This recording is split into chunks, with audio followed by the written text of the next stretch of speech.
Camarades, je souhaiterais donc qu'on puisse rendre grâce à Dieu qui nous a montré ce jour et qui nous a permis de nous retrouver ici.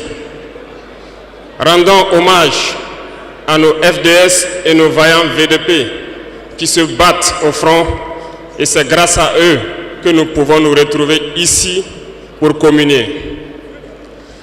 Rendons aussi hommage à vous, ceux-là qu'on a baptisés les Waïya, qui veillent jour et nuit.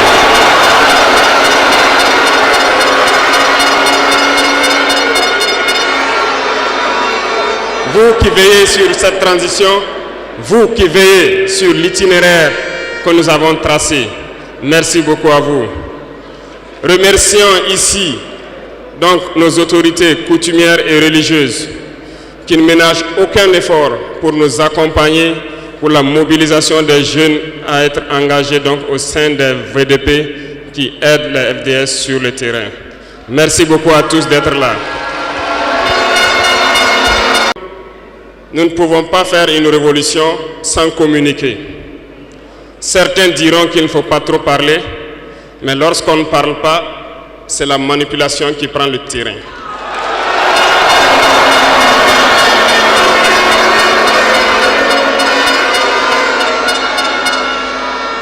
Comprenez quelque chose. Le père de la Révolution communiquait beaucoup.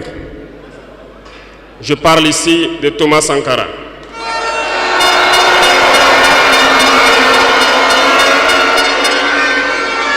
Dans l'un de ses propos, il vous disait ceci: l'impérialisme est un mauvais élève.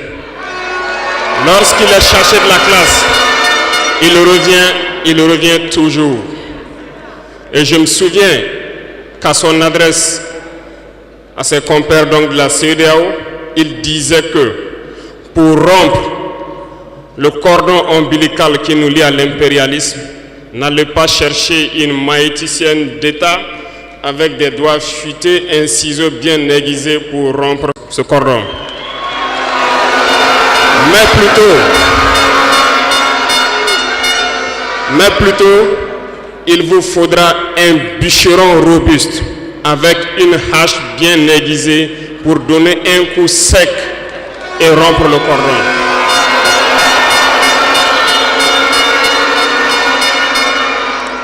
Cela veut tout dire. Je m'en vais vous expliquer un peu comment est-ce que l'impérialisme se comporte.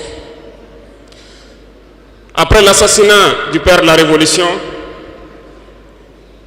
justement, le régime qu'avait voulu l'impérialisme s'est installé. Dans les années 90, vous vous souvenez tous d'un programme qui nous a été imposé, le programme d'ajustement structurel. C'était qu'un plan. Je vous explique. En mettant en place ce programme dans nos contrées, vous avez remarqué au fil des 2 décennies qui ont suivi, toutes nos usines qui étaient en place ont été privatisées. Notre économie a été déstructurée.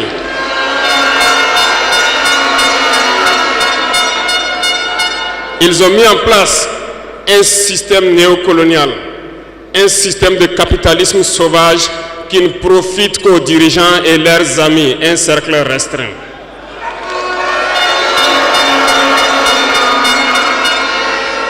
Du côté des forces, ils ont tout fait pour déstructurer nos armées.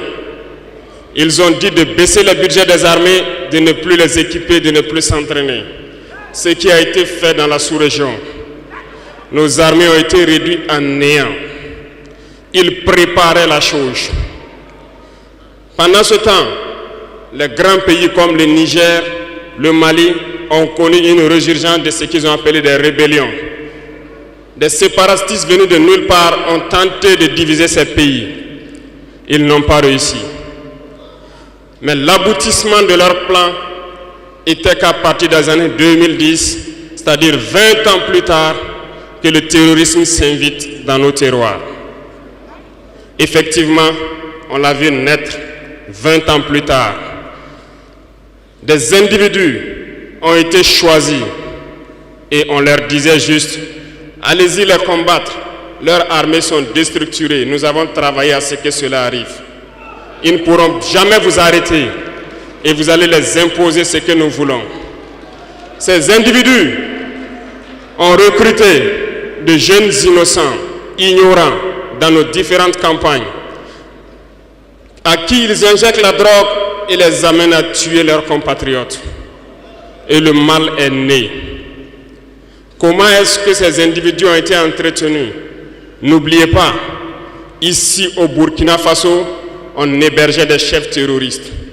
Ça a été bien planifié.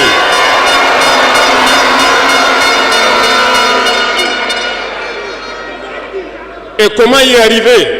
Lorsque ces terroristes vont se lancer, il y avait quelqu'un qui pourrait peut-être intervenir à la faveur de nos États.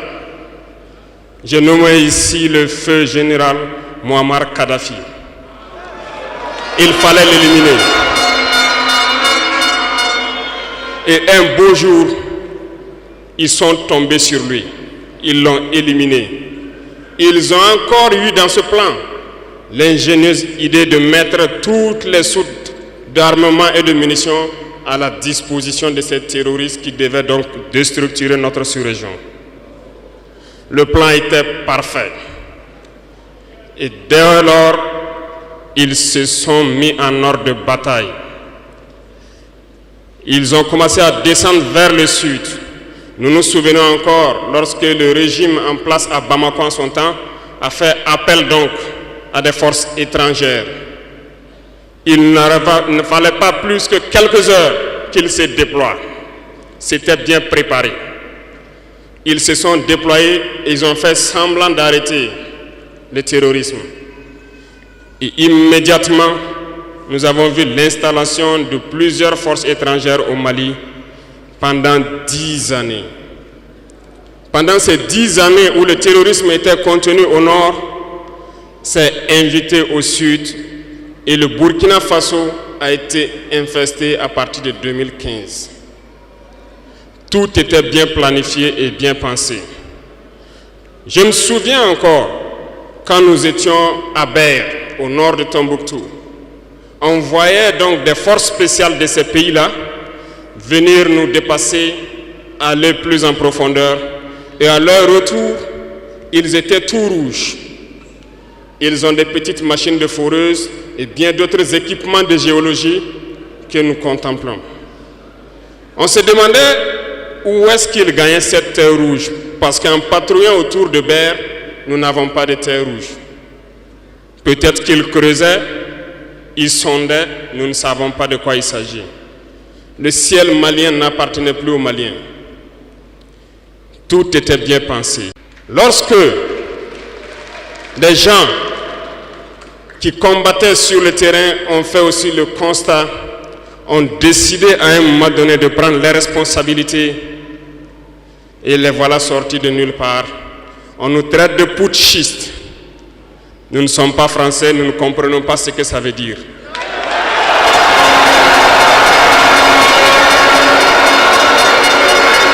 Et les valets locaux, qui sûrement ne comprennent même pas le sens profond du mot, nous appellent aussi putschistes. Très bien, on se l'approprie. Au fil de ces années, pour ce qui concerne le Burkina Faso, vous avez dû remarquer, tous les corps ont été déstructurés. Plus d'entraînement, plus rien pour l'armée. Ils ont imposé dans tous nos états-majors, toutes nos écoles et toutes nos structures stratégiques ce qu'ils ont appelé des conseils militaires. Lorsque nous nous sommes révoltés le 30 septembre 2022, la première des choses était de chercher à savoir qui sont ces conseillers militaires et où ils étaient. Nous avons donc pu identifier que le mal est profond. Et la première des choses était de leur demander de quitter notre armée.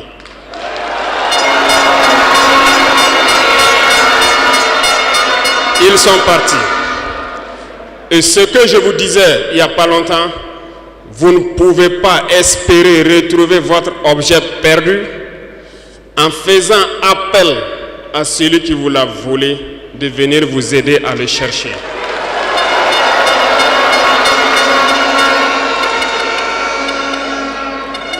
Il fallait dès lors décider, prendre des décisions courageuses. Ce que nous avons décidé de faire. Ça n'a pas été sans conséquence. Parce que lorsque nous avons déjà demandé aux conseillers de partir, nous avons senti des manifestations. On nous a fait comprendre qu'on ne pourra pas s'en sortir sans eux. Et à chaque fois qu'ils nous le disaient, ça s'est traduit par des attaques d'envergure sur le terrain. Nous avons bien reçu le message. Lorsqu'à l'orée de l'année 2023, nous avons décidé de dire donc aux forces étrangères présentes ici de partir parce que nous voulons lutter en burkinabé.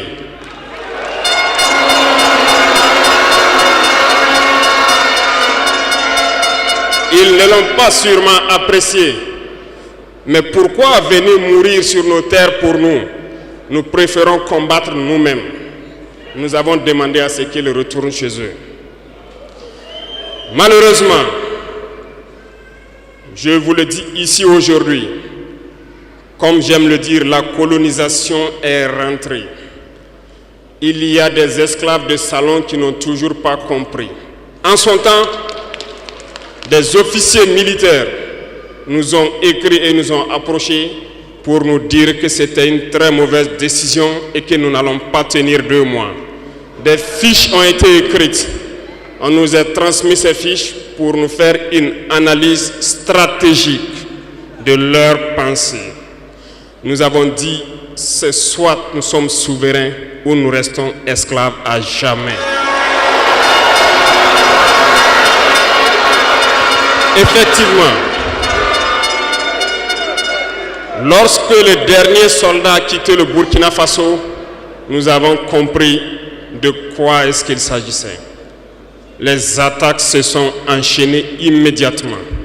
Déou, Tinakov, Partiaga, ainsi de suite. Mais ce qu'ils avaient oublié, c'est que le peuple du Burkina Faso avait compris notre message et s'était engagé sur la même voie que nous.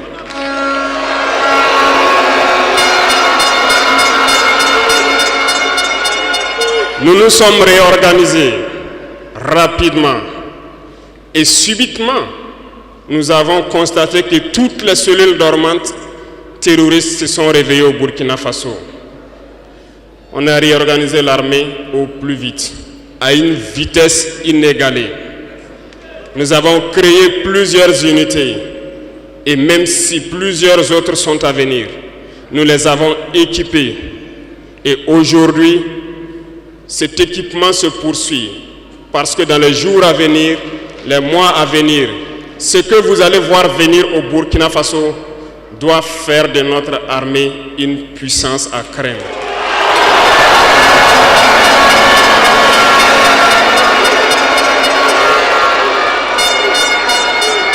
Nous n'allons pas lésiner sur les moyens. Nous avons compris que le combat qui est engagé contre l'impérialisme sera dur, très dur. Mais seuls les durs vont passer et les Burkinabés sont des durs. Et nous allons passer. C'est pour vous dire que l'impérialisme a tout son temps. Lorsqu'il veut déstabiliser, il regarde dans l'immédiat. Si ce n'est pas possible, il pose les jalons pour le faire dans 10 ans, 20 ans, 30 ans. Mais il n'a aucun intérêt à ce que nous soyons indépendants. Aujourd'hui, tout ce qu'ils souhaitent pour le Burkina Faso, c'est le chaos. Parce qu'ils espèrent faire venir ces forces étrangères ici et espérer récupérer la situation dans 10 ans, même dans 20 ans. Mais nous ne les laisserons jamais parvenir à cet objectif.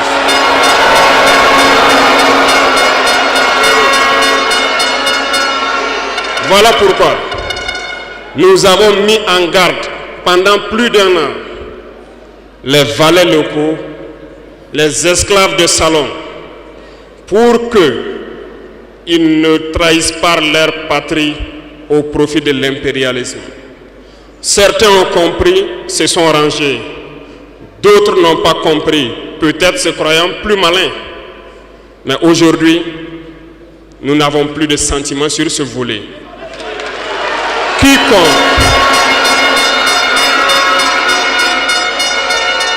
Quiconque va trahir sa patrie au profit de l'impérialisme, il sera traité comme tel.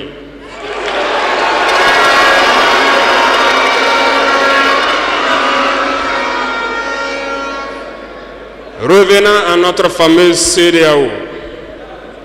Depuis que nous avons décidé de quitter la CEDEAO, les esclaves de salon ont été actionnés partout. Ils veulent faire peur au peuple. Ils veulent faire peur à tout le monde. Dieu merci. Dans un passé récent, il n'y avait qu'une poignée de gens qui avaient droit à la parole. Sur les plateaux télé, c'est ce qu'ils se disaient qui étaient donc prêts pour l'évangile. Aujourd'hui, avec les nouvelles technologies, qui ont bien sûr des avantages et des inconvénients, tout le monde a droit à la parole. Et je pense que les Wanyis sont les premiers à confirmer cela.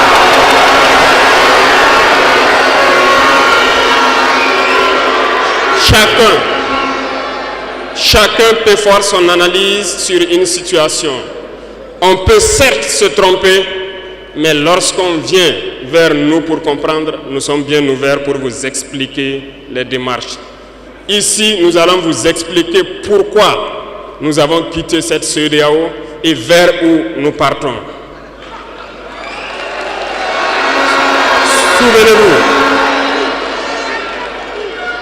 que c'est en 1975 que ça a été créé. Et ça a été créé pour la majorité des chefs d'État putschistes, comme ils aiment le dire. C'était des militaires qui ont pris le pouvoir et qui ont pris les responsabilités pour créer la CEDEAO, pour qu'il y ait un véritable essor économique des peuples à l'intérieur donc de cet espace. Plus tard, les soi-disant démocrates se sont invités donc à la tête de nos États.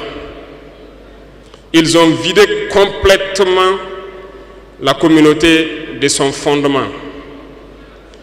Lorsque le 26 juillet, le Niger a décidé de prendre son destin en main, nous étions surpris de voir la CEDEAO apparaître de je ne sais où avec une force en attente. Où était cette force? Lorsque des milliers et des milliers de Nigériens étaient tués par les terroristes, où était cette force lorsque des milliers de Maliens, de Burkinabés mouraient sous les balles des terroristes?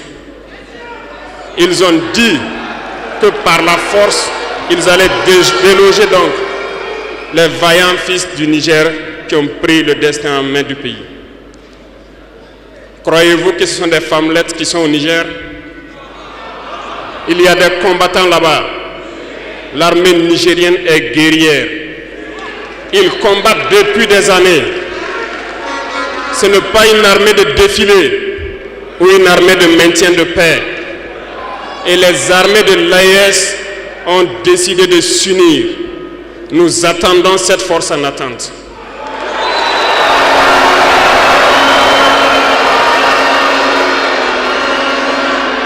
Il faut que ces soi-disant démocrates le comprennent. Lorsque des milliers de Nigériens sont morts sur leur lit d'hôpital par manque d'électricité ou par manque de médicaments, c'est du crime. Ils sont responsables de ces sanctions, ils sont responsables de ces morts. La même chose se passe au Mali. Avec le Burkina, nous avons des sanctions indirectes. Parce qu'il faut que les gens comprennent. Lorsqu'ils prennent leurs consignes de l'autre côté, ils viennent, ils font tout pour l'appliquer. C'est honteux. Certains ont décidé de ne pas fournir l'électricité à nos pays. Ce n'est pas gratuit, nous payons. Et ça contribue à leur économie.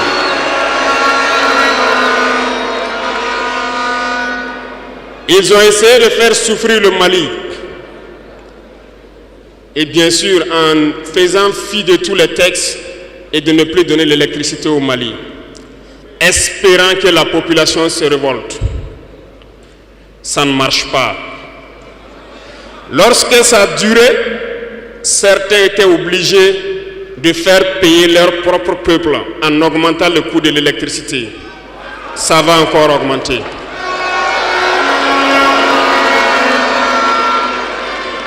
Cela nous donne plusieurs leçons.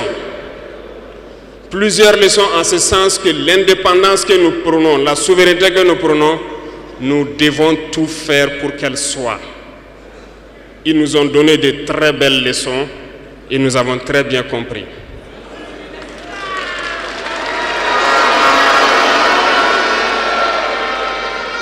Certains ont fermé leurs ports, ce qui d'ailleurs va à l'encontre de tous les textes internationaux parce qu'on ne peut pas fermer les ports à un pays sans littoral. Ils l'ont fait, ils ont violé les textes. La communauté internationale n'a pipé mot. Personne n'a parlé dans la CEDEAO. Mais dans les ports, nous ne faisons pas transiter nos marchandises gratuitement. Nous payons.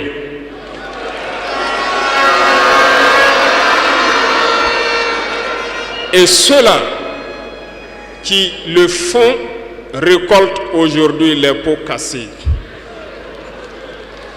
Et je pense que c'est une leçon pour eux aussi, qu'il ne faut toujours pas appliquer les consignes de leur maître.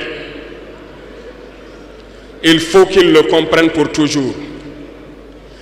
La CEDEAO n'a jamais fait un communiqué pour féliciter une victoire de nos armées.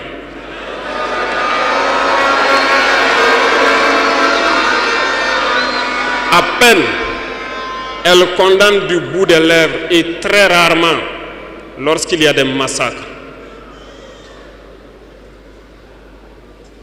Où est cette CEDEAO des peuples? Bref, nous ne pouvons pas citer tout le mal qui a été fait à nos peuples, mais nous avons décidé en toute âme et conscience de nous retirer et de nous concentrer sur notre organisation commune qu'est l'AES.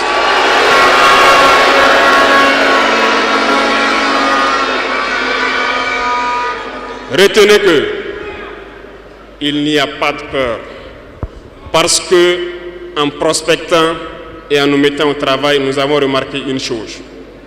Dernièrement, certains ont décidé d'interdire l'exportation de certains produits alimentaires vers le Burkina Faso. Très bien. Ils ont donné une durée. Nous ferons en sorte que, à la fin de cette durée, nous interdirons l'entrée de ces produits sur notre territoire.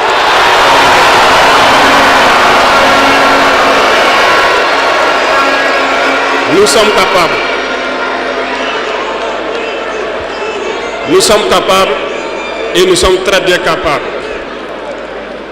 Nous avons fait beaucoup d'expériences cette année et je peux vous assurer que sur le volet alimentaire, le Burkina peut être autosuffisant. Et nous avons de braves paysans. Nous mettrons tout en œuvre pour que nos paysans puissent labourer leurs terres et cultiver dignement.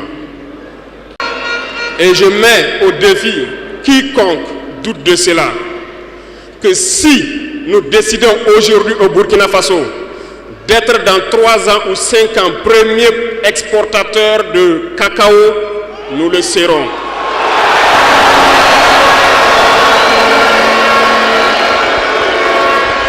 Parce que nous pouvons. Sur l'industrialisation, plusieurs projets sont en cours pour 2024.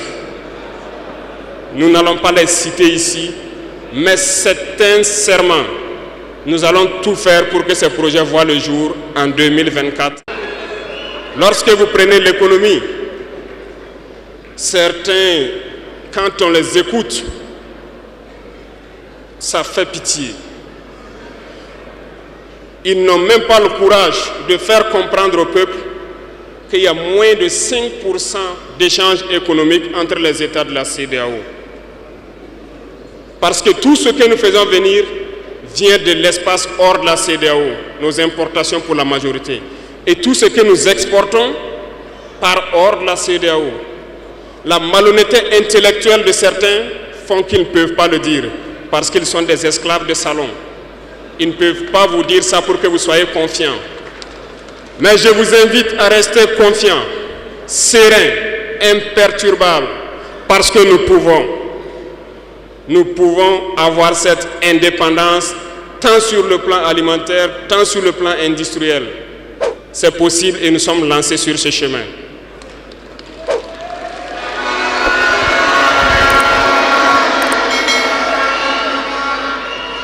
Donc, les propos qui tendent à vous faire peur, qui tendent à semer la panique, il faut vous en départir.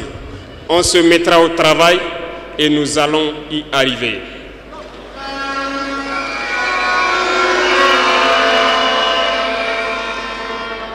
Revenons donc à un aspect général dans l'Afrique.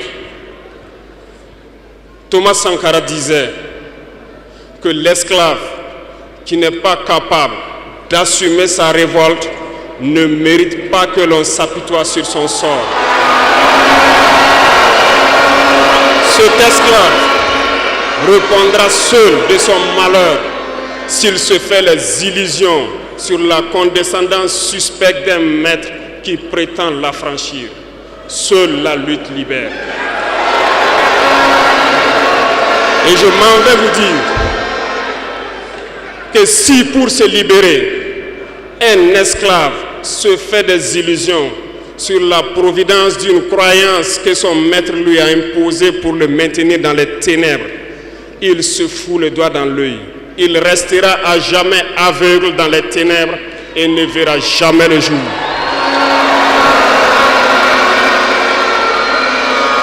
Dieu lui-même a dit, Dieu n'aime pas le paresseux. Dieu n'aime pas l'ignorant. Dieu n'aime pas celui qui ne se bat pas. Car dit-on, aide-toi et le ciel t'aidera.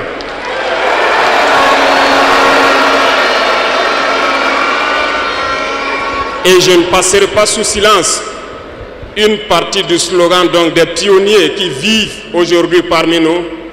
Oser lutter, savoir vaincre. Nous avons osé lutter dans l'AES et nous saurons vaincre. N'ayez aucune crainte. La veille citoyenne que vous avez engagée, c'est un message à toute l'Afrique. Et le Burkina Faso est solidaire et soutient tous les peuples d'Afrique qui souffrent le martyre. Mais nous voulons aussi dire qu'il est temps que les Africains arrêtent de s'apitoyer sur leur sort, de se morfondre, de se lamenter. Il faut lutter. Ça ne viendra pas du ciel tout seul. Il faut lutter d'abord et Dieu va vous aider. Et le Burkina Faso est prêt à aider tous les peuples qui vont mener cette lutte.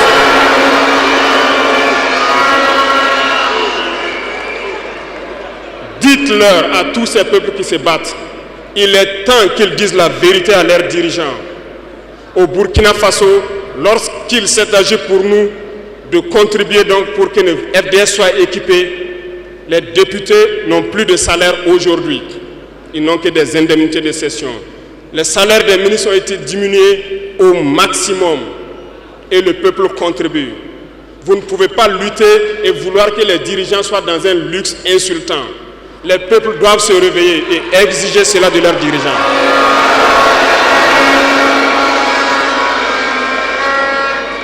Et pour terminer, je lance donc un appel à tous les peuples de l'AES, à travers vous, pour qu'ils restent unis et solidaires. Toute souffrance a une fin. La lutte que nous avons engagée est dure, mais il faut rester la tête sur les épaules, parce que l'arme fatale de l'impérialisme reste la manipulation à travers la communication. Sachez reconnaître les valets locaux, sachez reconnaître les esclaves de salon, sachez reconnaître tous ceux-là qu'on soudoie pour venir vous vendre de fausses informations. Pour vous-même, restez sereins et ne vous divisez pas. Parce que l'impérialisme a 1000 manèges dans son sac. Vous devez être vigilants. Vigilants et très vigilants. Merci à vous les VDP donc des différentes villes qui veillent jour et nuit pour que notre patrie reste debout. Et donc rendez hommage tous les jours aux FDS et aux VDP qui se battent au front. Merci beaucoup pour votre attention. Merci à tous ceux qui se sont déplacés ici pour que nous puissions nous entretenir. Merci à ceux qui sont dehors, qui n'ont pas pu accéder. La patrie ou la mort, nous d'accord.